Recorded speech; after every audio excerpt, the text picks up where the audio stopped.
That morning, my father turned his back on me during the hardest time of my life, and everything I believed about family responsibility collapsed in an instant. The coffee in my hand had gone cold while I stared at his retreating figure, his shoulders rigid with judgment.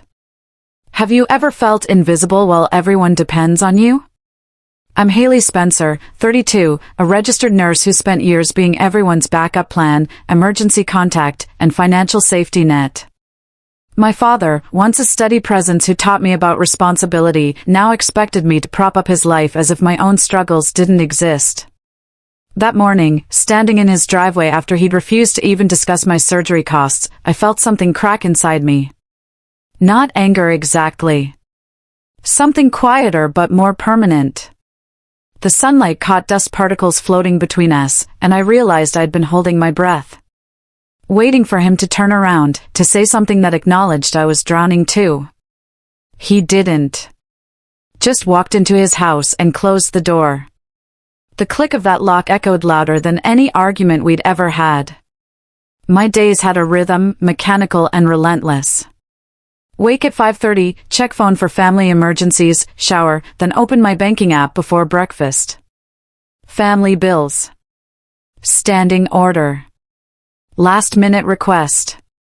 The phrases repeated in my head like a mantra I never chose. My father's insurance premium, due on the 15th. My brother Tyler's backup rent when his freelance income fell short, which happened monthly now. The phone plan that covered both of them because it's easier to keep it all together, Haley. I'd scroll through transactions, each one a small piece of myself given away. $75 here. $200 there. $1,000 when Dad's condo needed emergency repairs. I told myself it was temporary. That Tyler would stabilize. That Dad would acknowledge what I carried. But temporary had stretched into 5 years of quiet subsidies. At work, I was the nurse everyone relied on for perfect documentation, covered shifts, and crisis management. At home, I was the daughter who never said no. The exhaustion had become so normal I'd forgotten what energy felt like. Until that morning when everything shifted. My apartment calendar was a monument to other people's needs. Color-coded reminders filled every square. Green for Dad's doctor appointments I'd scheduled and driven him to. Blue for Tyler's rent deadlines I'd mentally prepared to cover. Yellow for family obligations, gatherings where I'd smile and pretend the weight wasn't crushing me. Red for the bills I paid that weren't mine. Too much red lately. I stood at my kitchen counter that Tuesday evening, listening to the wall clock tick steadily. Each second measured out the rhythm of responsibility I'd accepted without question. My own reminder sat buried at the bottom of the list, easy to miss. Pre-op appointment, Thursday 2 p.m. The surgery I needed but kept postponing because the timing never felt right. Because someone always needed something. Because good daughters don't prioritize themselves when family needs help. The notification for Dad's car insurance renewal popped up on my screen. Due in 3 days. I'd paid it for 18 months straight, ever since he'd casually mentioned money was tight. He never asked directly anymore. Just assumed. Expected. And I delivered, every single time. The quiet sacrifices had accumulated like snowfall. Individual flakes barely noticeable until suddenly you're buried. I opened my private spreadsheet, the one I never showed anyone. A detailed accounting of every expense I'd covered for my family over 5 years. The numbers were staggering.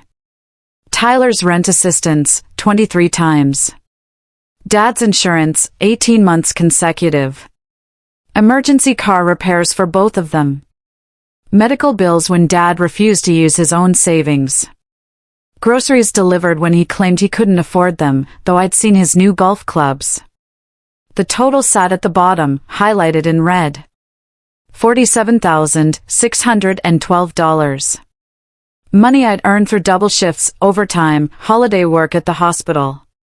Money that could have been my down payment, my emergency fund, my surgery without debt. Instead, it had evaporated into their convenience. I carried more than my own life. I carried theirs too, and they'd stopped noticing the weight. My savings account looked thin, stretched. My credit card balance had crept higher. But their lives ran smoothly, cushioned by my silent labor. That evening, staring at those numbers, I felt something shift in my chest. Wednesday afternoon, Dad's text arrived with its usual casual entitlement. "Hey kiddo, can you cover my new car lease this month? Money's tight with the condo fees. You're my only option." I read it 3 times, phone gripped tight in my hand. Not a question. A statement of fact. I was his option, his solution, his backup plan. The text didn't acknowledge that I had my own car payment, my own rent, my own medical expenses piling up. It didn't ask if I was okay, if I needed anything, if maybe this time he could figure it out himself. Just that breezy assumption that I'd handle it. Like always. My thumb hovered over the keyboard. The old response was already forming, practiced and automatic. "Sure, Dad. I'll transfer it tonight." But something stopped me. Maybe it was seeing that spreadsheet total. Maybe it was remembering how he'd walked away that morning, refusing to even discuss helping with my surgery. Maybe I was just tired. Tired of being invisible while everyone depended on me. Tired of carrying weight no one acknowledged. The words I typed felt dangerous, forbidden. But they were also the truest thing I'd said in years. My hands trembled as I typed 4 words that would shatter everything. "That's not on me." I stared at them on the screen, those simple words that felt like pushing a boulder off a cliff. The old Haley would have deleted them immediately, apologized for even thinking them. But I hit send before I could second-guess myself. The message delivered. Read receipt appeared instantly. Then typing bubbles. Then nothing. The silence stretched for 3 full minutes while I sat frozen on my couch. Finally, his response came. "What do you mean?" "I'm serious, Haley. I need this." My heart hammered against my ribs, but something had crystallized inside me. A clarity I'd been avoiding for years. I typed back carefully. "I mean, I can't cover it anymore. I have my own expenses." The phone rang immediately. I stared at Dad's name flashing across the screen, my pulse racing. Every instinct screamed to answer, to smooth this over, to fix it like I always did. Instead, I silenced the call. Let it go to voicemail. Sat there in my quiet apartment, listening to the hum of the refrigerator, and felt something I hadn't felt in years. Space. Just a little bit of space between their needs and my response. The voicemail notification glowed on my screen like an accusation. I didn't listen to it immediately. Just stared at it, knowing what it would contain. Disappointment. Guilt. Manipulation wrapped in parental concern. When I finally played it an hour later, his voice was tight with controlled anger. "Haley, I don't know what's gotten into you, but this isn't like you. Call me back so we can discuss this reasonably. Family helps family. That's what I taught you. Family helps family." The phrase that had governed my entire adult life. But as I sat there, I heard something I'd never noticed before. The one-way nature of that help. The assumption that it only flowed in one direction. From me to them. Never asking what I needed. Never checking if I was drowning while keeping them afloat. I thought about my surgery, scheduled for next month. The bills that would come. The recovery time I'd need. Had Dad offered to help? Had Tyler? They didn't even know the details because I'd learned years ago not to burden them with my problems. Sometimes a word is stronger than years of compromise. That's what I'd done just now. Found the strength in a simple phrase. That's not on me. It echoed in my mind, powerful and terrifying and absolutely true. Thursday morning brought another call.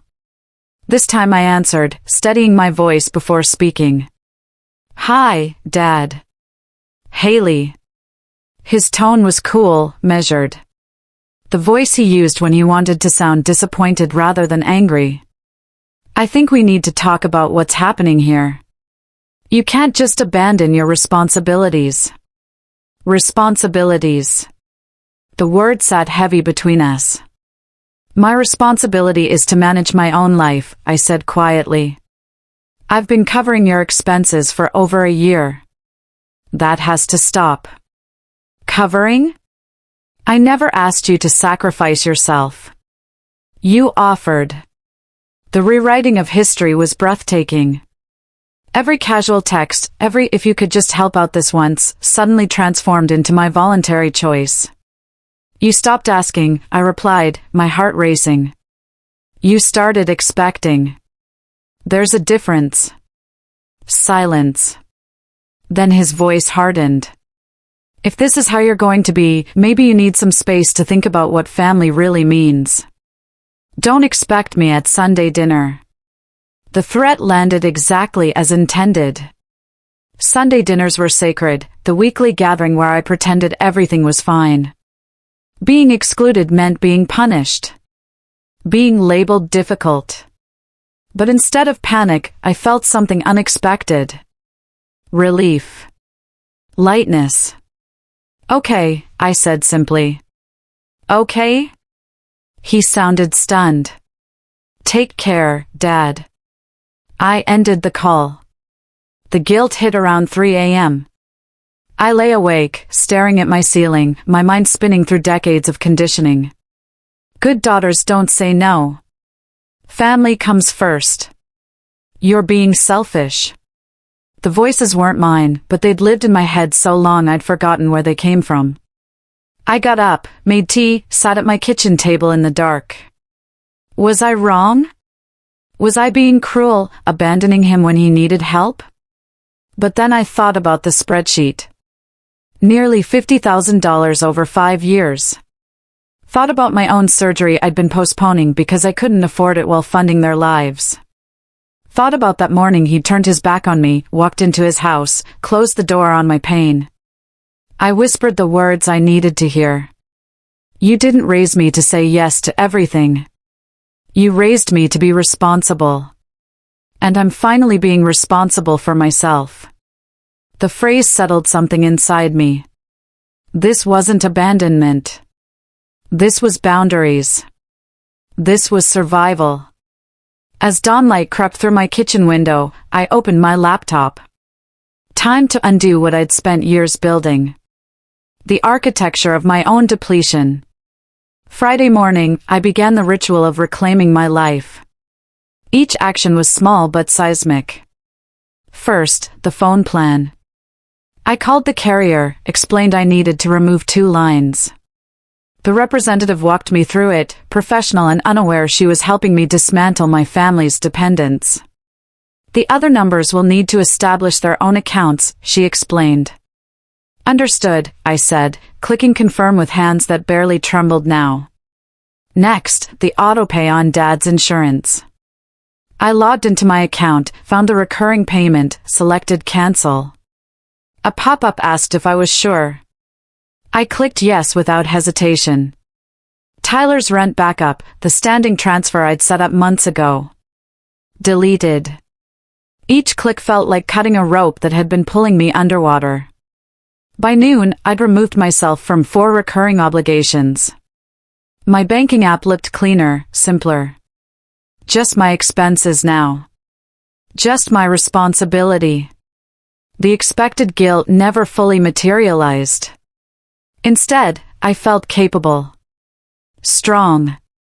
Like I was finally learning to swim instead of drowning while keeping others afloat. One last task remained.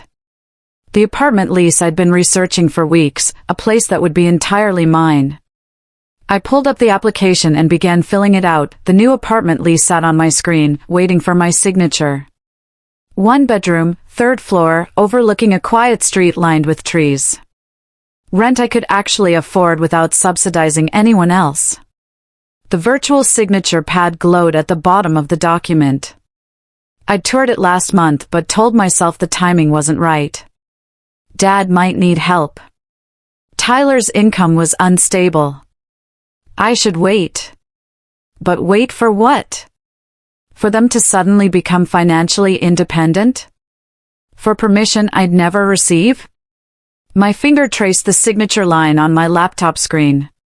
This was irreversible. Once I signed, I'd be committing to moving out of my current place, changing my address, establishing a space they couldn't access or assume into their plans. The cursor blinked patiently. Waiting. I thought about Sunday dinners I was now excluded from. Thought about Dad's threat disguised as consequence. Thought about how quickly love had become leverage the moment I said no. Then I signed. My name appeared on the screen in digital ink.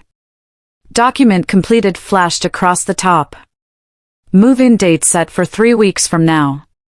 I closed the laptop slowly, sat back, and felt the tremor of expected social punishment rise and fall. Let them be angry. Let them call me selfish. I'd rather be selfish than invisible. Saturday brought the first hint of retaliation. Tyler texted just after 9 a.m. Dad told me what you did. Pretty harsh, Haley. We're family. I stared at the message, noting what it didn't say. No questions about why I'd made this decision. No acknowledgement that I'd been supporting both of them for years. Just judgment and subtle accusation. I need to focus on my own expenses, I typed back. I can't keep covering everyone else. 3 dots appeared, disappeared, appeared again. Nobody asked you to be a martyr. But fine, be that way. Don't come crying when you need help. The irony was staggering. I'd been crying for help in every double shift I worked to pay their bills. In every sure, I'll cover it that depleted my savings. They just hadn't been listening. I deleted the message thread, blocked Tyler's number temporarily. Just until I felt steadier. That afternoon, I started packing. Small things first. Books, kitchen items, clothes I rarely wore. Each box I filled felt like shedding weight. My apartment had never felt like home anyway. Too full of obligation, too connected to people who took without noticing. The new place would be different. Clean. Mine. A space where I could breathe without constantly bracing for the next crisis. Moving day arrived cold and gray, November rain dripping from eaves and making everything smell like wet pavement. I'd hired movers rather than asking family or friends for help. Paid for it myself, which felt both extravagant and necessary. No favors owed. No guilt leveraged later. As they carried boxes down 3 flights of stairs, I stood in my emptying apartment, remembering the version of myself who'd moved in here 5 years ago. Optimistic. Eager to help. Believing that family meant unconditional support flowing in all directions. I'd learned it mostly flowed one way. The new apartment greeted me with bare walls and clean carpets. Sunlight fought through clouds to reach the hardwood floors. The movers arranged furniture according to my directions, and I tipped them well. After they left, I stood in the center of my living room, listening to the unfamiliar quiet. No calendar reminders buzzing about family obligations. No texts demanding immediate attention. Just the soft hum of the heater and the sound of my own breathing. I unpacked the essentials first. Coffee maker, bedding, laptop. Made myself dinner in a kitchen no one else had claimed to. As rain drummed against windows, I felt something I'd forgotten existed. Peace. Fragile and new, but real. This is what choosing myself felt like. The final financial closure came Monday morning. I sat at my new desk, overlooking the rain-soaked street, and opened my banking app. The shared accounts I'd maintained for family emergencies that only ever covered their emergencies, never mine. My finger hovered over close account. This was it. The last thread connecting our finances.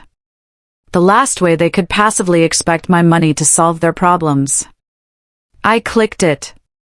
Verified my identity. Confirmed the closure. Account will be closed within 3 business days. Just like that, I'd severed the economic ties that had bound me for years.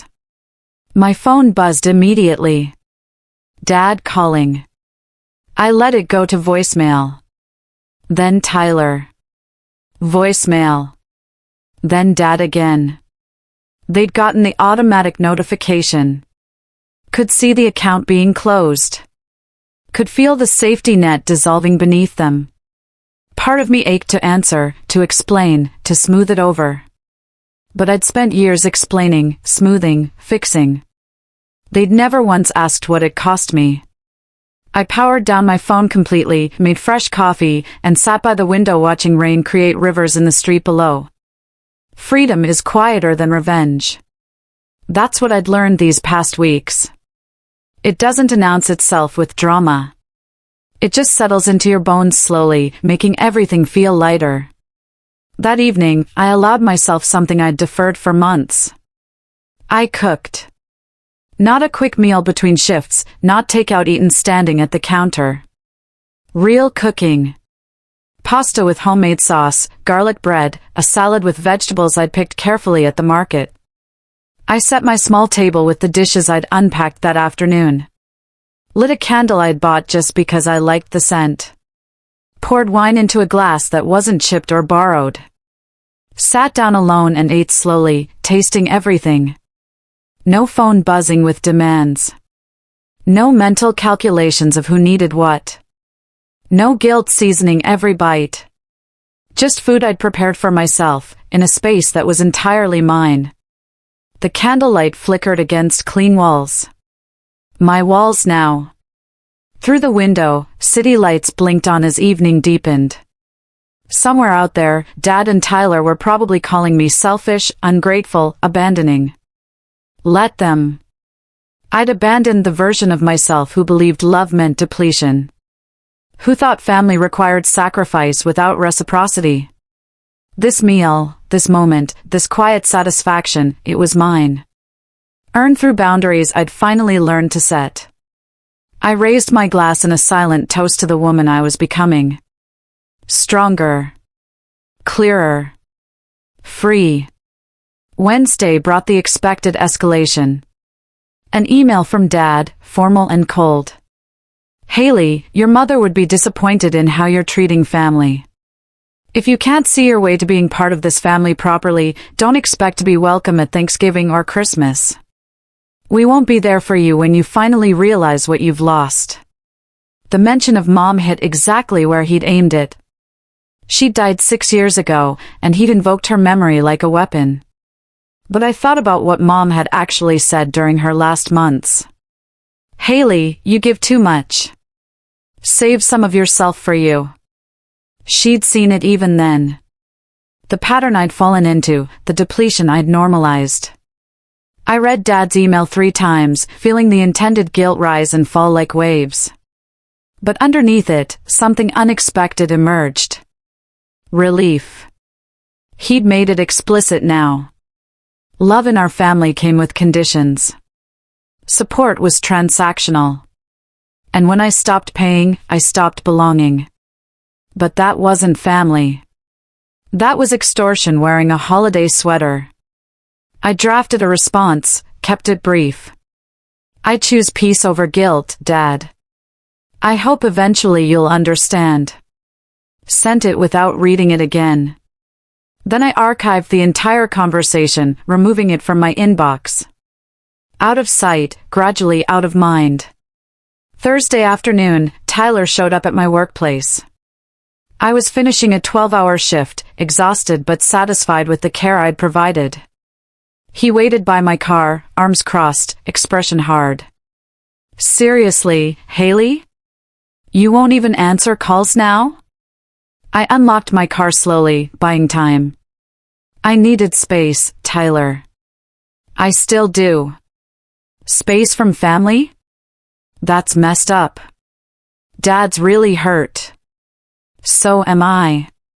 His voice cracked slightly on the last part, and I felt the familiar pull of guilt. But I'd learned to examine that feeling now, to ask where it came from. Have either of you asked why I needed space? I said quietly. Or just how I felt carrying your expenses for years? He scoffed. Nobody forced you. You offered. There it was again. The rewriting of history. Every casual "can you help out" transformed into my enthusiastic volunteering. I'm done explaining myself, I said, getting into my car. When you're ready to have an actual conversation instead of demanding I go back to funding your life, call me. Until then, I need you to respect my boundaries. I closed the door before he could respond. Started the engine, pulled away. In my rearview mirror, I saw him standing there, stunned. Good. Let him sit with that discomfort for once. Work became my sanctuary. At the hospital, everything was clear. Protocols, procedures, measurable outcomes. I knew exactly what was expected and what I was responsible for. Nothing more. Friday night, I worked a late shift in the ICU. Fluorescent lights hummed overhead, and the familiar beeping of monitors created a steady rhythm. During a rare quiet moment around 3 a.m., I sat at the nurse's station doing paperwork. My colleague, Bryn, slid into the chair beside me.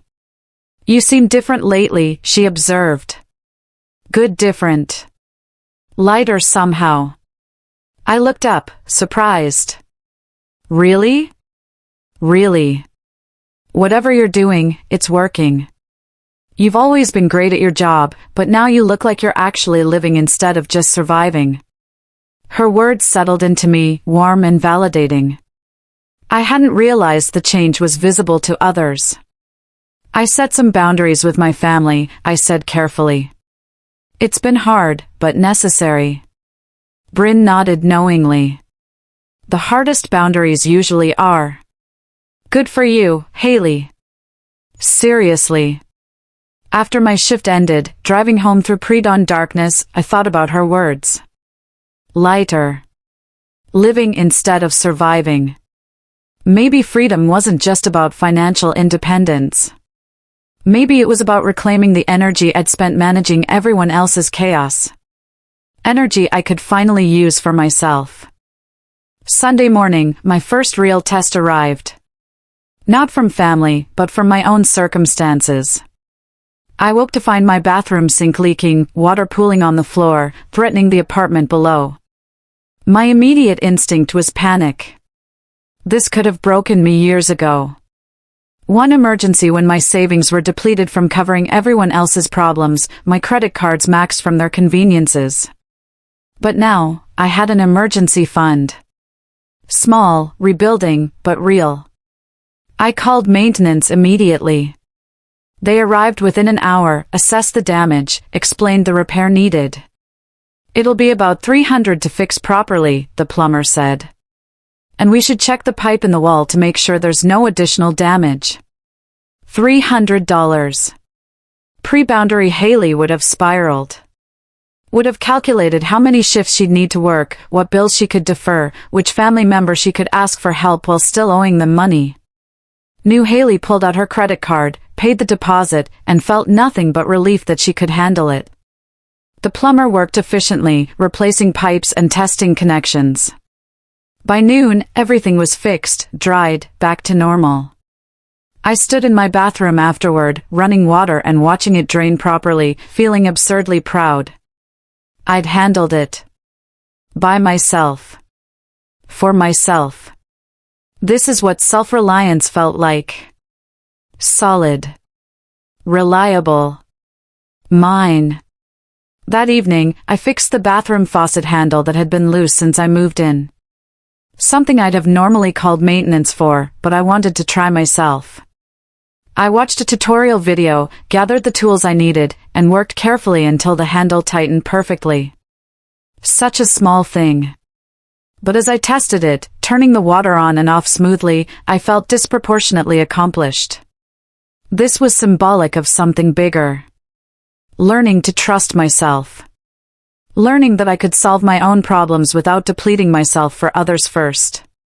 I'd spent years believing I had to be everyone's solution before I could address my own needs. But that math never worked.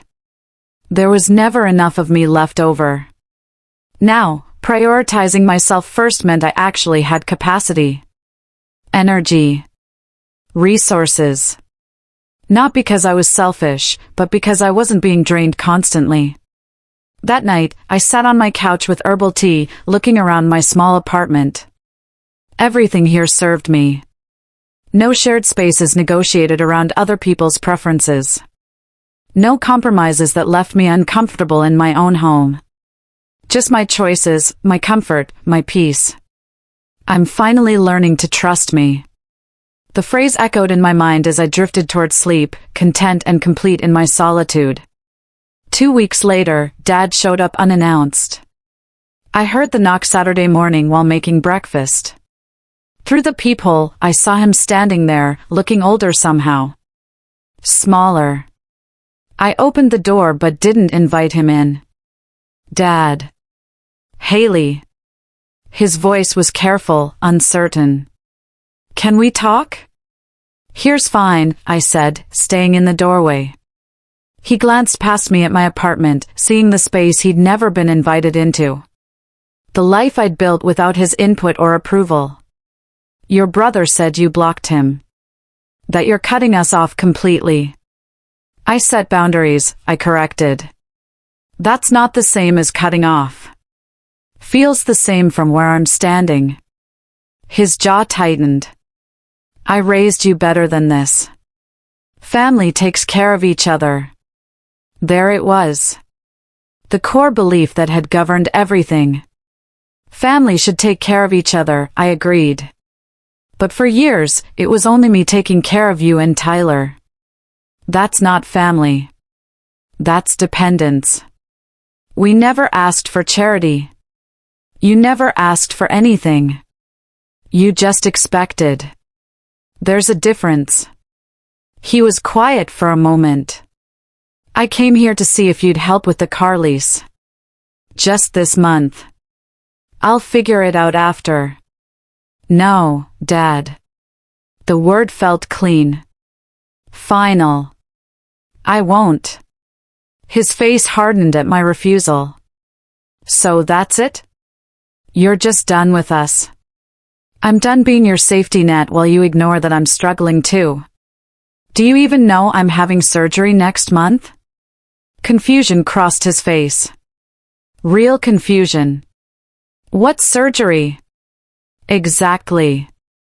I kept my voice level despite the hurt. You never asked. Never checked if I needed anything. You just assumed I'd always have enough to give. But I don't anymore. I need to take care of myself. He stood there, silent, processing. I could see him trying to find the argument that would change my mind, the guilt that would work. But I'd built immunity to those tools. Finally, he spoke quietly. I don't know how to do this without your help. It was the first honest thing he'd said. And it broke my heart a little.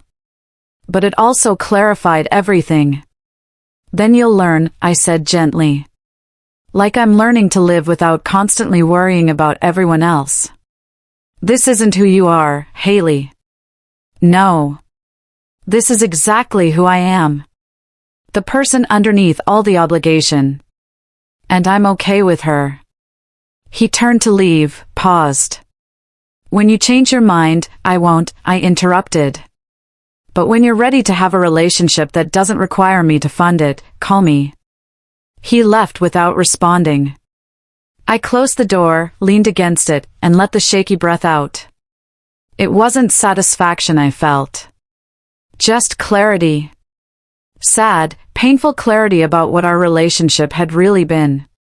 That evening, I lit candles throughout my apartment and sat by the window watching the city lights flicker on. The day had drained me emotionally, but underneath the exhaustion was something solid. Something I'd been building quietly for weeks now. Self-respect. The realization that I didn't have to be everyone's lifeline to be whole. That my worth wasn't measured by how much I could give until empty. My phone sat silent on the table. No crisis texts. No emergency calls. Just quiet. I thought about the version of myself from 2 months ago. The woman who'd stood in Dad's driveway while he walked away from her pain. Who'd carried nearly $50,000 of other people's expenses while her own needs went unmet. She felt like a stranger now. Someone I'd been performing as for so long I'd forgotten it was a role. This version, the woman sitting here in candlelight drinking tea in her own space, this was real. This was Haley without the weight of everyone else's expectations. And I liked her. Liked her strength, her boundaries, her quiet refusal to apologize for taking up space. You don't have to be everyone's lifeline to be whole, I whispered to my reflection in the dark window. The words settled into truth. Thanksgiving morning, I woke slowly in my sun-filled bedroom. No obligations today. No family dinner to attend where I'd pretend everything was fine. Just me, my small apartment, and a whole day stretching ahead with possibility. I made coffee, then cooked breakfast for myself. Eggs, toast, fruit arranged on a plate like it mattered. Because it did matter. These small acts of self-care I'd deferred for years while managing everyone else. I ate slowly, tasting everything, grateful for this peace I'd fought for. Later, I prepared a simple dinner. Roasted chicken, vegetables, homemade mashed potatoes. Nothing fancy, but made with care for an audience of one. The kitchen filled with warm smells, steam fogging the windows against November cold outside. As I cooked, I thought about other Thanksgivings. The performances of gratitude while mentally calculating who needed what from me. The forced smiles while my bank account dwindled. This year, I was genuinely thankful. For boundaries. For clarity. For the courage to choose myself even when it meant disappointing people I loved. I set my small table carefully, lit candles, and sat down to eat. Sunlight poured through clean windows onto hardwood floors, warming everything it touched. The hum of my refrigerator provided gentle background music. I raised my glass of wine in a quiet toast. To freedom, I whispered. And the soft echo of choosing yourself. December arrived with cold winds and early darkness, but inside my apartment, everything felt warm. Secure. Mine. I stood on my small balcony one evening after work, wrapped in a blanket, watching the city skyline glitter with lights. 6 weeks since I'd said those 4 decisive words. That's not on me. 6 weeks of rebuilding my life on foundations I'd chosen instead of obligations I'd inherited. My savings account was growing again. My surgery was scheduled and paid for without debt. My calendar showed my own appointments, my own plans, my own life taking shape. Sometimes, late at night, I still felt echoes of guilt. Cultural conditioning doesn't disappear overnight. But I'd learned to recognize those feelings for what they were. Old programming, not current truth. And I'd learned something more important. Real love doesn't drain you. It steadies you. Supports you. Sees you. What my family had offered wasn't love. It was need disguised as family loyalty. Dependence dressed up as duty.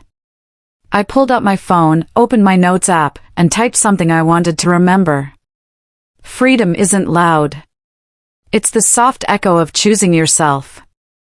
It's the quiet satisfaction of boundaries respected. It's waking up and belonging first to yourself. Below it, I added one more line.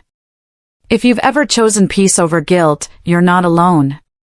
Then I looked out over the city, smiling, finally strong enough to be soft. Finally free enough to be whole.